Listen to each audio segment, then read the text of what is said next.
नमस्कार, mid day में आपका स्वागत है। मैं राहुल ओझा आपके साथ। पटना के जगदेव पथ में विशेष निगरानी विभाग की छापेमारी हुई है। नगर परिषद के अधिकारी अनुभूति श्रीवास्तव के आवास पर छापेमारी की गई है। आय से अधिक संपत्ति के मामले में छापेमारी की गई है। 7 साल की नौकरी में करोड़ों की कमाई इसने की है। मध्य प्रदेश और छत्तीसगढ़ में भी इनकी संपत्ति है। तो नगर परिषद के अधिकारी अनुभूति श्रीवास्तव के यहाँ विशेष निगरानी विभाग ने छापेमारी की है। मरगूब आलम हमारे साथ जुड़े हुए हैं। मरगूब, नगर परिषद के अधिकारी के पास अकूत संपदा देखने को मिल रही है, छापेमारी जो है वो की गई है, क्या कुछ अपडेट अब तक निकलकर सामने आया है?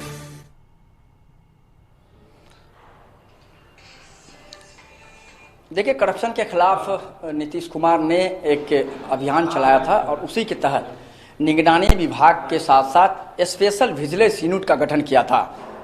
और आपको पता है कि क्राइम, कम्युनलिज्म, करप्शन को लेकर नीतीश कुमार का एक अलग थीम रहा है। पिछले कई साल से विशेष निगरानी की छापेमारी नहीं हो रही थी पूरे बिहार में, लेकिन इधर लगातार वहां नियुक्तियां की गई और लगातार उसे फिर सक्रिय किया गया। आज पहली छापेमारी हो रही है काफ़ी सालों के बाद। इस समय हम मौजूद हैं अपर्णा मेंशन अपार्टमेंट में। 400 कह सकते हैं कि 7 जो है फ्लैट देख सकते हैं यहाँ। ये अनुभूति श्रीवास्तव के यहाँ नलिनी अनुभूति है, चूँकि इनके पत्नी का नाम बताया जा रहा है। इसी फ्लैट में ये रेड चल रहा है और फिलहाल यहाँ जो स्पेशल विजिलेंस यूनिट के लोग हैं वो अंदर में हैं और फिलहाल छापेमारी चल रही है। ये जो पूरा मामला हमारे पास है वो जानकारी यह है कि ये हाजीपुर में जब पोस्टेड थे तो वहाँ से ही एक आय से अधिक संपत्ति का मामला हुआ था।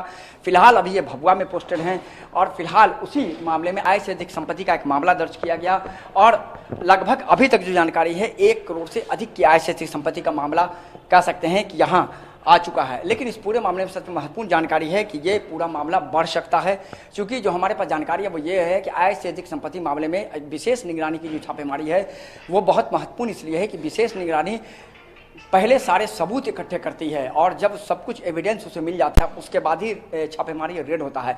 तो बिल्कुल छापेमारी रेड चल रही है। अभी थोड़ा इंतजार करना पड़ेगा राहुल, लेकिन ये पूरा मामला बड़ा है क्योंकि विशेष निगरानी की छापेमारी है, इसीलिए पूरा मामला है। अब फिलहाल अधिकारी कुछ नहीं बोल रहे हैं अंदर में, चूंकि अभी लगातार हमने उनसे संपर्क करने का कोशिश किया लेकिन वो नहीं निकल रहे हैं। लेकिन फिलहाल अभी छापेमारी चल रही है। अपर्णा मेंशन अपार्टमेंट है आपको रुकनपुरा के तिलक नगर में, वहीं ये रेड चल रहा है। लगभग 2 घंटे पहले ये रेड शुरू हुई है और फिलहाल थोड़ा इंतजार करना पड़ेगा। लेकिन आय से अधिक संपत्ति का बड़ा मामला है, अभी तक करोड़ों में यह पूरा मामला आ चुका है। लेकिन ये पूरे मामले के पीछे निश्चित तौर पर क्या स्कैम है, क्या कोई घोटाला हुआ था या कोई पूरा मामला था, किस तरीके से स्पेशल विजिलेंस को पता चला, ये तो स्पेशल विजिलेंस अधिकारी बता पाएंगे। लेकिन हमने सबसे पहले ये खबर चलाई थी और फिलहाल हम सबसे पहले इस वीडियो से अपने दर्शकों को रूबरू करा रहे हैं। और फिलहाल विशेष निगरानी की एक बड़ी कार्रवाई पटना के रुकनपुरा में तिलक नगर में अपर्णा मेंशन अपार्टमेंट में। मरगूब, बिहार की कई जगहों पर जो अधिकारी है वो पोस्टेड रहे, लेकिन मध्य प्रदेश और छत्तीसगढ़ में भी जो उनकी संपत्ति है उसकी बात सामने आ रही है। तो क्या लग रहा है कि कहां-कहां जो ये जो नेटवर्क है वो उनका फैला हुआ है और कहां-कहां पर और भी जो संपत्तियां है वो मौजूद है और भी क्या जो कागजात हैं वो बरामद हो सकते हैं? देखिए राहुल जी, निश्चित तौर पर चूंकि इस पूरे मामले में मैंने बताया कि कई जगह इसकी सूचना स्पेशल विजिलेंस यूनिट को मिली थी बिहार के साथ साथ बिहार के बाहर भी। आपने बिल्कुल सही कहा, MP और छत्तीसगढ़ में भी। लेकिन कहीं ना कहीं इस पूरे मामले में चूंकि विशेष निगरानी का कहना है कि जब तक पूरी तरह से वो सब कुछ अपने कब्जे में नहीं लेते तब तक मीडिया को ब्रीफ करवाना बहुत मुश्किल है। और यही कारण है कि स्पेशल विजिलेंस यूनिट का जो काम करने का स्टाइल है वो CBI NIA की तरह रहा है कि आप जब छापेमारी खत्म होगी तब वो एक प्रेस रिलीज जारी करेंगे। लेकिन हमारे सूत्र बता पा रहे हैं कि अकूत संपत्ति का मामला है और काफ़ी बड़ा ये मामला है। यही कारण है कि विशेष निगरानी को लगाया गया राज्य सरकार के द्वारा। और फिलहाल ये अनुभूति प्रसाद श्रीवास्तव जो हैं ये कह सकते हैं कि कार्यपालक परिषद के कार्यपालक पदाधिकारी रहे हैं। इनके बारे में सूचना मिली थी कि आज से संपत्ति में उसकी जांच पड़ताल की गई। जांच पड़ताल सही हो जाने के बाद एक FIR दर्ज किया गया विशेष निगरानी ने। उसके बाद ये छापेमारी चल रही है। तो फिलहाल थोड़ा इंतजार करना पड़ेगा राहुल जी। लेकिन कई स्थानों पर संपत्ति की सूचना है जिसकी जांच चल रही है। उसके कुछ महत्वपूर्ण कागजात विशेष निगरानी को मिले भी हैं और विशेष निगरानी इस पूरे महत्वपूर्ण कागजात को लेकर निश्चित तौर पर मीडिया को ब्रीफ करेगी। लेकिन अपने आप में बिल्कुल जो सूचना हमारे पास थी वो सही थी कि अकूत संपत्ति के मामले में फिलहाल विशेष निगरानी की छापामारी पटना के तिलक नगर में जो रुकनपुरा में है अपर्णा मेंशन अपार्टमेंट में चल रही है। राहुल जी, विशेष निगरानी विभाग की अगर बात करें तो मुख्यमंत्री नीतीश कुमार के अंडर ये जो विभाग है वो आता है और शायद कोशिश भी सरकार की यही रही कि जिस तरीके से अगर आय से अधिक संपत्ति मामले सामने आते हैं तो उसमें विशेष जो कार्रवाई है वो की जाए। सरकार की जो रुख है वो किस तरीके की नजर आती है इस तरीके के अधिकारियों पर जो काफी कम समय में इस तरीके से अकूत जो संपत्ति है वो अर्जित कर लेते हैं?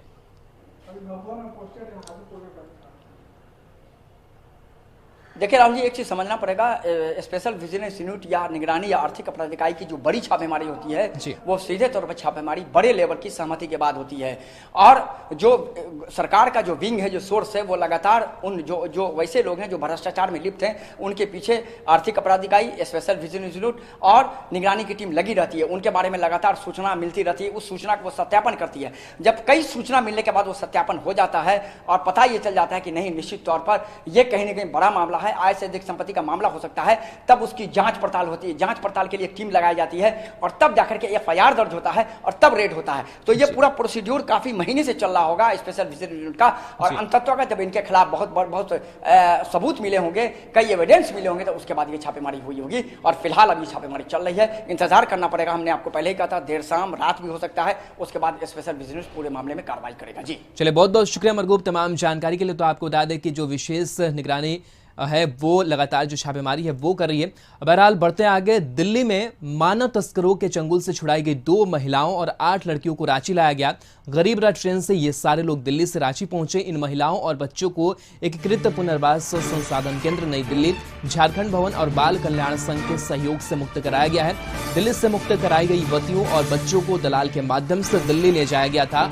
उसके बाद उन्हें दलालों की तरफ से मोटी रकम लेकर बेच दिया गया था। कुछ बच्चे जिस घर में काम करते थे वहां का व्यवहार अच्छा नहीं होने के कारण वहां से भागकर घर जाने के लिए भटक रहे थे। इसी दौरान दिल्ली पुलिस ने बच्चों का सहयोग किया और उन्हें बालगृह में भेज दिया। कुछ बच्चों को उनके माता पिता की तरफ से दिल्ली में 2-2 बार मानव तस्करों के चंगुल में जबरन भेजा गया था, जहां उनके साथ मानसिक और शारीरिक शोषण किया जा रहा था।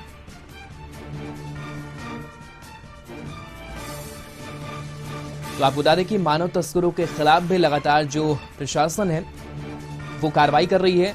राज्य सरकार पुनर्वास करेगी। आपको बता दें कि 2 महिला और 8 लड़कियां को रांची लाया गया है। करीब 10 में इनकी संख्या।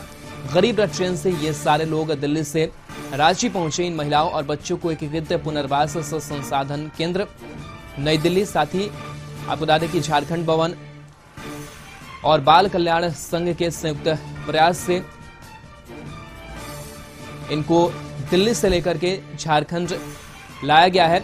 साथ ही इस बात की भी जानकारी मिल रही कि इनका जो पुनर्वास है वो सरकार करेगी, इनकी पढ़ाई लिखाई होगी और साथ ही जो अपने माता पिता के साथ बच्चियां रहना चाहती है उनके पास भी ये भेज दी जाएंगी। तो करीब 10 की संख्या और तस्वीरें भी आपको साथ साथ दिखा रहे हैं, जहां दिल्ली से ये लोग ट्रेन के जरिए झारखंड, ये तमाम जो बच्चे महिलाएं हैं वो पहुंची। और कहीं ना कहीं जिस तरीके से देखा जाए, झारखंड की बात की जाए तो लगातार जो ऐसे मामले हैं वो सामने आ रहे हैं, लेकिन वहां पर प्रशासन के जो लोग हैं वो भी मौजूद होते हैं। और कई बार ऐसा देखा गया है कि संदिग्ध परिस्थितियों में जो बच्चे हैं वो दिखाई पड़ते हैं, या फिर कोई जो दलाल है वो उन्हें काफ़ी संख्या में लेकर के ट्रेन पर सवार होता है, तब भी नजर पड़ती है। तो इस तरीके से जो कार्रवाई है वो की जाती है।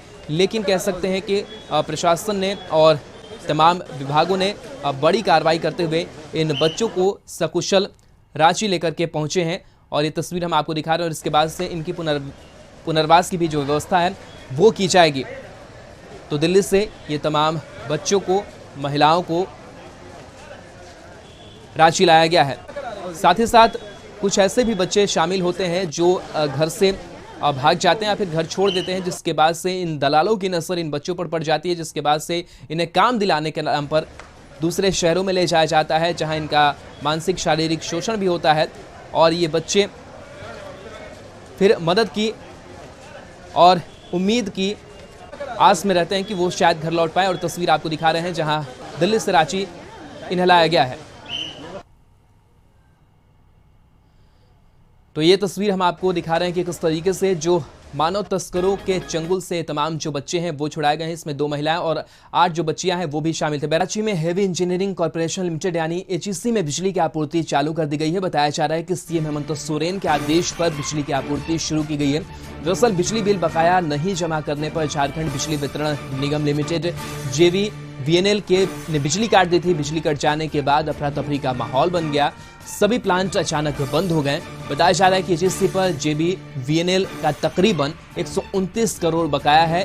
कंपनी में हर माह 3 करोड़ रुपए का बिजली खपत है, मगर आर्थिक स्थिति खराब होने की वजह से HEC बिजली बिल का भुगतान नहीं कर पा रहा है, लिहाजा जो बिजली आपूर्ति थी वो ठप कर दी गई थी। लेकिन हेमंत सोरेन ने आदेश दिया, उसके बाद से फिर से बिजली आपूर्ति जो है वो शुरू कर दी गई है। झारखंड न्यूज कोऑर्डिनेटर मनोज कुमार हमारे साथ जुड़े हुए हैं। मनोज जी, जिस तरीके से लगातार जो आर्थिक स्थिति है एचईसी की वो बहुत बदहाल रही पिछले कुछ सालों की बात करें, और अब जो बिजली बिल है वो 129 करोड़ का बकाया सामने आया, उसके बाद से बिजली की जो सप्लाई है वो बाधित कर दी गई। लेकिन आखिर ऐसा क्या हुआ कि फिर से जो बिजली की आपूर्ति है वो चालू कर दी गई? हेमंत सरकार ने आदेश जारी किया है, क्या कुछ और जानकारी आपके पास?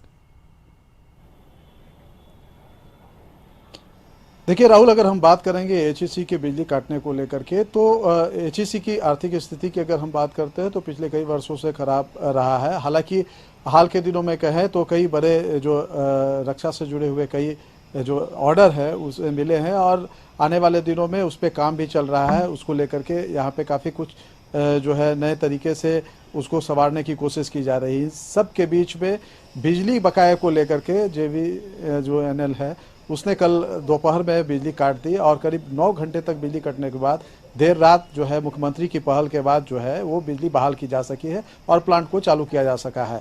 लेकिन इन सब को लेकर के अगर हम बात करेंगे दूसरी तरफ तो राजनीति भी शुरू हो गई है, सियासत शुरू हो गई है। इसे केंद्र सरकार द्वारा जो पिछले दिनों जो राज्य सरकार का जो डीवीसी का जो बकाया था 714 करोड़ रुपया, उसको काटे जाने के बाद उसके रिपरकशन के रूप में इसको देखा जा रहा है, और इसको लेकर के आरोप और प्रत्यारोप का दौर शुरू हो गया है। सत्ता और विपक्ष के नेता जो है एक दूसरे पर आरोप लगा रहे हैं, और इस बिजली बकाये को लेकर के या पैसे काटने को लेकर के ओछी राजनीति के आरोप प्रत्यारोप कर रहे हैं। केंद्र सरकार के द्वारा जो डीवीसी का जो बकाया है राज्य सरकार पे लगभग अगर हम बात करेंगे तो 714 करोड़ रुपए है बकाया, वो काट लिया गया था। केंद्र सरकार के ऊर्जा मंत्रालय के निर्देश पर रिजर्व बैंक ने केंद्र के सरकार के खाते से निकाल करके वो डीवीसी के खाते में डाल दी थी। तो इसको लेकर के यहाँ पे कल जो जेएमएम के जो नेता है, केंद्रीय महासचिव हैं और प्रदेश प्रवक्ता है विनोद पांडे, उन्होंने केंद्र सरकार पे हमला बोला और कहा कि इस तरीके से ये सही नहीं है, और उसके कुछ ही घंटे बाद ये जो है एचईसी की बिजली काट दी गई। तो उसको लोग उसी से जोड़ करके देख रहे हैं कि केंद्र और राज्य के बीच में पैसे को लेकर के जो टकराव है उसको रूप में देख रहे हैं। हालांकि आज जो जेएमएम ने कल जो आरोप लगाया था उसके बाद आज बीजेपी के प्रदेश प्रवक्ता ने उस पर पलटवार किया है, और जो एचईसी की जो बिजली काटी गई और 9 घंटे तक जो उत्पादन ठप रहा उसके लिए सीधे तौर पे जो है राज्य सरकार को ठहराया। जी राहुल, बिल्कुल, तो सियासत तो इस बात को लेकर के हो रही है, लेकिन खास करके एचईसी की अगर बात करें तो एचईसी प्रबंधन की तरफ से क्या लग रहा है कि आने वाले समय में उस बकाये का भुगतान किया जाएगा, या फिर सरकार की तरफ से जो छूट है वो कुछ दी जाएगी और जो एचईसी है वो चलता रहेगा? जो कल बिजली काटा गया उसके बाद जो उच्च बीजेपी के सबसे बीच में बात करके जो जेबीडीएल के जो अधिकारी हैं उनसे साथ में बातचीत की, और एक इस बात को लेकर के सहमति बनी है कि जो बकाया है वो उसका जल्द से जल्द भुगतान कर दिया जाएगा, और उसी के आधार पे जो है कल देर रात जो है बिजली चालू की जाएगी। चलिए, बिल्कुल मनोज जी हमारे साथ बने रहिए, अगली खबर पर आपका फिर रुख करेंगे। तो आपको बता दें कि जो आपूर्ति बंद थी बिजली की वो उस आपूर्ति को फिलहाल चालू कर दिया गया है। बताया जा रहा है कि 129 करोड़ का जो बकाया था वो एचईसी पर है, और उसकी जो मांग है वो जेबीवीएनएल लगातार कर रही थी, और लगातार कई बार जो नोटिस थे वो भी भेजा गया था। बहरहाल इन सबके बीच जो सियासत है वो भी देखने को मिली, और लगातार जो आरोप प्रत्यारोप है वो लगाए जाते रहे, और यही बातें निकल करके सामने आ रही थी कि केंद्र और राज्य सरकार में कई बातों पर जो बात है वो नहीं बन पा रही है, लिहाजा ये सब जो परिणाम है वो देखने को मिल रहे हैं।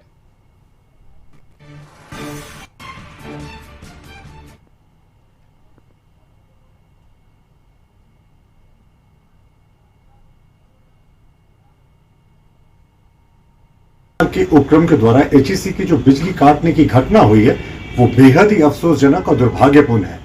एचईसी सामरिक दृष्टि से महत्वपूर्ण रक्षा उपकरणों का भी निर्माण करती है, और देश के थल सेना, वायुसेना और नौसेना के अनेक उपकरण यहाँ बन रहे हैं। उसमें अगर आप बिजली काट कर इन रक्षा उपकरणों के उत्पादन को बाधित करते हैं तो यह कतई उचित नहीं, और इसे हम कतई देश हित में नहीं मानते हैं। राज्य सरकार ने जो नीजर्क रिएक्शन देते हुए एचईसी की बिजली काटकर रक्षा उत्पादन में व्यवधान डालने की कोशिश की है, मुझे लगता है उसके लिए उसे माफी मांगनी चाहिए, और यह सुनिश्चित करना चाहिए कि भविष्य में ऐसी घटना चलिए बढ़ते आगे। झारखंड की हेमंत सरकार नक्सल प्रभावित इलाकों के युवाओं के भविष्य को लेकर खासा चिंतित है और इन युवाओं को सही रास्ते पर लाने के तमाम उपाय कर रही है। इन इलाकों के युवाओं में खेल और खेल प्रतिभा को बढ़ावा देने के लिए हेमंत सरकार सहाय योजना चलाने का विचार कर रही है। सरकार ने इस योजना के तहत विभागों से नक्सल प्रभावित युवाओं को जोड़ने को कहा है, जिससे ये युवा भी अंतर्राष्ट्रीय स्तर पर अपना हुनर दिखा सके। सरकार की तरफ से निर्देश मिलने के बाद खेल विभाग नक्सल प्रभावित क्षेत्र के युवाओं के लिए विशेष खेल योजना सहाय योजना पर काम कर रही है। इसमें 19 वर्ष से कम उम्र के युवाओं को जोड़ा जाएगा। योजना के तहत पंचायत स्तर से बच्चों को लेकर उन्हें प्रखंड एवं जिला स्तर तक खेलों के लिए तैयार किया जाएगा। खेल और पुलिस विभाग दोनों मिलकर इस योजना को संचालित करेंगे। योजना का उद्देश्य खेल के माध्यम से लोगों और पुलिस के बीच की दूरी को कम करना है, साथ ही नक्सल प्रभावित क्षेत्र की प्रतिभा को एक पहचान देकर सकारात्मक जीवन की ओर प्रेरित करना है।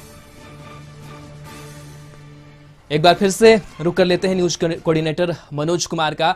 मनोज जी, जिस तरीके से हेमंत सरकार की कोशिश हो रही है कि जो युवा जो भटक गए हैं, जो नक्सल गतिविधियों में हिस्सा ले रहे हैं, उनको मुख्य धारा में लाने की कोशिश की जा रही है, खेल से जोड़ा जा रहा है, उनके हुनर को सुधारने की बात जो है वो कर रही है। क्या लगता है कि इस दिशा में जो कदम सरकार उठा रही है उसका कितना फायदा होगा उन युवाओं के लिए? हेलो, बिल्कुल मनोज जी, जिस तरीके से जो नक्सल गतिविधियों में जो युवा शामिल हो रहे हैं उनके लिए सहाय योजना लेकर के सरकार आई है, क्या लगता है कि कितना फायदेमंद उन युवाओं के लिए ये योजना साबित होगी?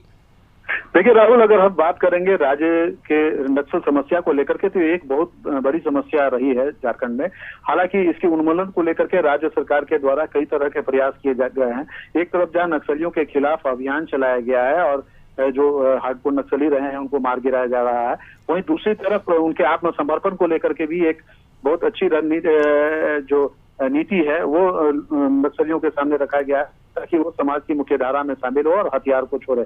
वहीं तीसरी तरफ नक्सलियों को पकड़ने के लिए जो सूचना देते हैं उनके लिए भी काफी आकर्षक जो है सरकार की तरफ से योजना बनाई गई है, ताकि उनके इन्हीं सब के बीच में ये सहाय योजना एक शुरू की गई है जो नक्सल प्रभावित जो क्षेत्र हैं वहां के जो किशोर और युवा है उनमें भटकाव नहीं आए, वो किसी भी तरह नक्सल जैसे विचारधारा से प्रभावित ना हो और उनका जीवन का जो एक उद्देश्य जो है वो सही दिशा में बढ़ सके। इसको लेकर के मुख्यमंत्री ने जो अधिकारी हैं उनको आवश्यक दिशा निर्देश दिए हैं। खास करके पुलिस विभाग और खेल विभाग को यह दिशा निर्देश दिया गया कि दोनों मिलकर के सहाय योजना के तहत जो उस नक्सल प्रभावित क्षेत्र हैं, युवा हैं, वहाँ के जो किशोर हैं उनको खेल से जोड़े और खेल से जोड़ने के बाद उन्हें हर तरह की सुविधाएं उपलब्ध कराए ताकि वो खेल को अपना करियर बना सके। अगर हम झारखंड की बात करेंगे तो खेल के क्षेत्र में झारखंड की धरती जो है काफी उर्वरा रही है। यहाँ पे कई अगर हम हॉकी की बात करें, एथलीट की बात करें या क्रिकेट की बात करें तो कई ऐसे नाम हैं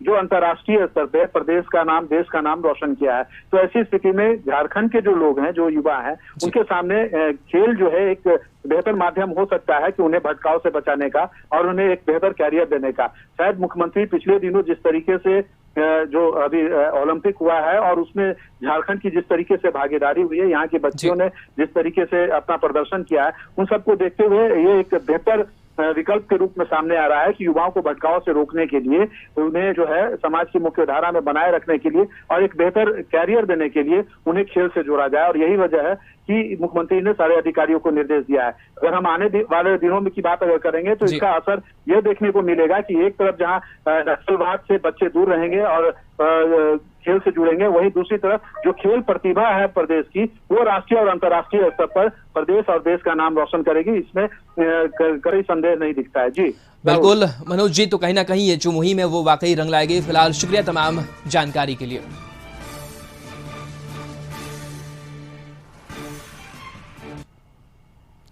राजधानी रांची से इस वक्त की बड़ी खबर, जहां खलारी में 2 लोगों की गोली मारकर हत्या कर दी गई है। नरेश गंजू और भुवनेश्वर गंजू की हत्या की गई। खलारी प्रखंड के अग्रवा जंगल की घटना सामने आई है। मैकलुस्कीगंज थाना इलाके में बड़ी वारदात को अंजाम दिया गया है। तो रांची में खलारी कोयलांचल क्षेत्र एक बार फिर गोलियों के तरतराहट से गूंज उठा है। रात के अंधेरे में गोलियों की तरतराहट सुनकर पूरे कोयलांचल क्षेत्र में दहशत का माहौल हो गया।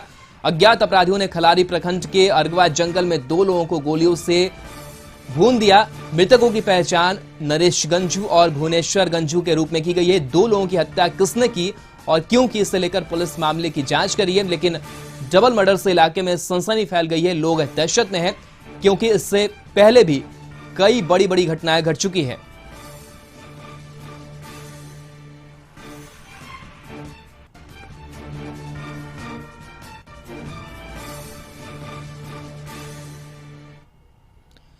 बिहार में मंगलवार को कोरोना टीकाकरण महाअभियान में रिकॉर्ड 22,05,000 से ज्यादा टीका लगाए गए। सीएम नीतीश कुमार ने ट्वीट कर बताया कि कोरोना वैक्सीनेशन को लेकर चलाए गए महाअभियान में मंगलवार को सुबह में 22,05,000 टीकाकरण हुआ। सबसे ज्यादा पूर्वी चंपारण में 1.5 लाख से भी ज्यादा वैक्सीनेशन हुआ है।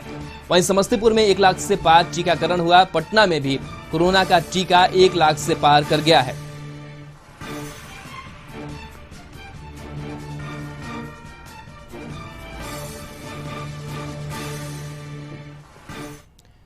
तो बिहार में कोरोना टीकाकरण महाअभियान ने सारे रिकॉर्ड तोड़ दिए हैं। मंगलवार को एक दिन में 22,05,000 लोगों को वैक्सीन दिया गया है। सीएम नीतीश कुमार ने इसे लेकर एक ट्वीट किया है, जिसमें उन्होंने लिखा है कि 31 अगस्त को चलाए गए टीकाकरण महाअभियान में 10,000 से अधिक टीकाकरण केंद्र चालू कर रिकॉर्ड 22.5 लाख से भी अधिक लाभार्थियों का टीकाकरण किया गया है। सभी को धन्यवाद।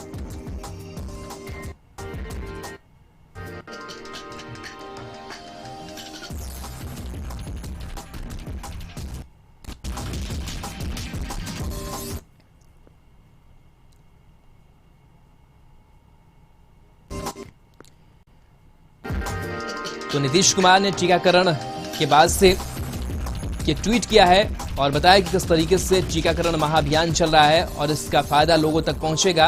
साथ ही उन्होंने लोगों का भी धन्यवाद किया है।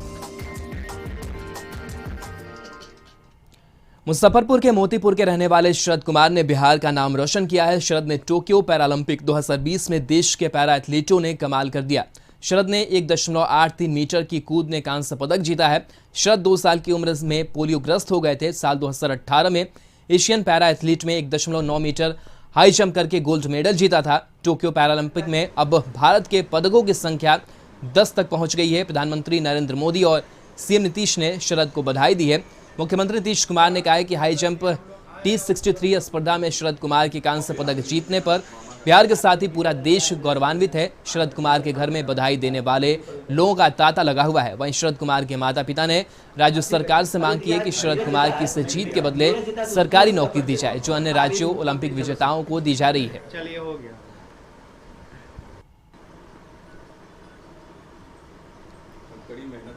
तो ये तस्वीर घर की उनके दिखा रहे हैं। देखिए माता पिता कितने खुश नजर आ रहे हैं, एक दूसरे को मिठाइयाँ खिलाते हुए नजर आ रहे हैं। साथ ही मांग ये भी की जा रही है कि सरकारी जो नौकरी है वो राज्य सरकार की तरफ से दी जाए। और देखिए प्रधानमंत्री नरेंद्र मोदी के साथ भी शरद की ये तस्वीर, प्रधानमंत्री नरेंद्र मोदी के साथ साथ बिहार के मुख्यमंत्री नीतीश कुमार ने भी उन्हें बधाई दी है। बचपन से ही काफ़ी लंबा सफ़र और हाई जंप में उन्होंने देश को पदक दिलाई है। इनके बारे में ये बताया जाता है कि बचपन में ही ये फिजिकली डिसेबल्ड थोड़े से हुए थे, लेकिन उसके बावजूद लगातार अपनी कोशिशों से नया जो रंग है वो अपने जीवन में भरा है। साथ ही एक देश को गौरवान्वित किया है।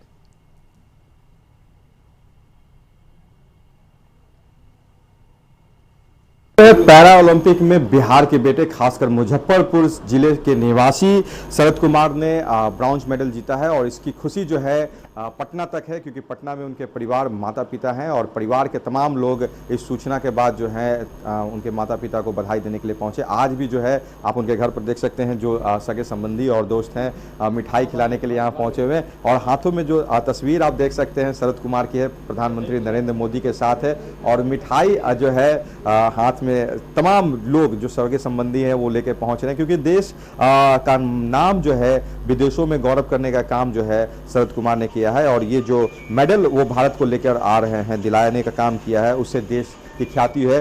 देश के प्रधानमंत्री हो या बिहार के मुख्यमंत्री हो, तमाम लोगों ने जो है उन्हें बधाई दी है। बहुत ज़्यादा खुशी है कि मेरा बेटा देश का अति किया, नाम रोशन किया वर्ल्ड में, पूरा वर्ल्ड में मेरा बेटा जो है कि देश का नाम रोशन किया, खासकर बिहार का। बिहार में तो उसे कुछ था ही नहीं, आज मेरा पहला बेटा है कि पूरा मेडल लाया है, बिहार में फर्स्ट मेडल। चलिए, आपके बेटे ने फर्स्ट मेडल बिहार को दिलाया, बहुत खुशी की बात है। शरद कुमार के बारे में बताइए सर, कैसे उन्हें ये प्रेरणा मिली कि खेल से जुड़कर ओलंपिक तक पहुंचे और कितना सहयोग आप लोग का? जब 18 महीने का था तो उसको पोलियो मार दिया, तो सब उसको चिढ़ाने लगा, लगना कहने लगा। तो उसको हम लोग कहें कि बेटा तुम चिढ़ो मत, तुम मेहनत करो, पढ़ाई करो। दार्जिलिंग सेंट पॉल में एडमिशन कराए और वहीं से खेला शुरू किया। और उसको इतना संघर्ष होते रहते हुए कहे बेटा तुम हारो मत, तुम संघर्ष करो और देश के एक दिन तुम देश का जरूर सेवा करेगा। नीतीश कुमार जी के पहले तो खेल में कुछ था ही नहीं, लेकिन नीतीश कुमार जी बने तो बहुत सुधारे हैं, लेकिन और बिहार को सुधारने की आवश्यकता है। जैसे कि हरियाणा में, कर्नाटका में मेडल लाओ और सेकंड क्लास का फर्स्ट क्लास का जॉब पाओ, 7 करोड़ 8 करोड़ रुपया, लेकिन बिहार में वैसा फैसिलिटी नहीं। अगर वैसा फैसिलिटी बिहार में बन जाए तब मेडल का बिहार में लाइन लग जाएगा। सीएम साहब को ना जो बिहार के नाम रोशन कराए, जो बिहार के बेटा चाहे जो भी है, तो अभी तो इनके तरफ से कुछ ऐसा नहीं आया, खाली बधाई दी है। उम्मीद अब कहने से क्या होगा, उनको कहना होगा ना।